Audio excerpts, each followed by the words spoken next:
Хуморот во Виница станува секојдневие. Комедиите од репертоарот на годинашниот фестивал ја полнат салата. Во денешно време, најплатени треба да бидат луѓето кои можат да те насмеат.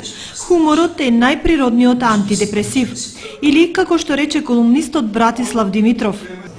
Хуморот е најдиректно изразување на човечката слобода и, јас би рекол, и на човечкото ментално здравје.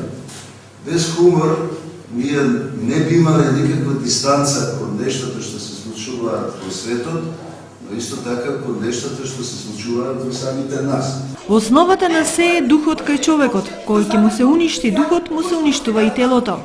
Сериозна игра, но смешни ситуации на сцената синоќа прикажаа бугарските актери, кои ја одиграа театарската представа "Грешката да си жив" на Народниот театар Пенчо Славејков од Трајавна Република Бугарија. Песата е по италијански автор, тя разглежда една вечна тема меѓу... Представата е работена по текст на италијански автор и ја разгледува вечната тема меѓу животот и смртта.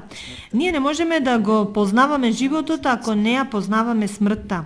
И понекогаш треба да се насмееме над смртта затоа што добро живеат луѓето кои не се плашат од смртта. А човек еднаш годишно треба да ги посетува и гробиштата затоа што порано или подоцна се е таму.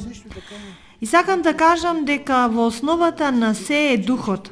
Кога на човек ќе му се уништи духот, тогаш боледува и телото. Като земе да боледува тялото, удре капак.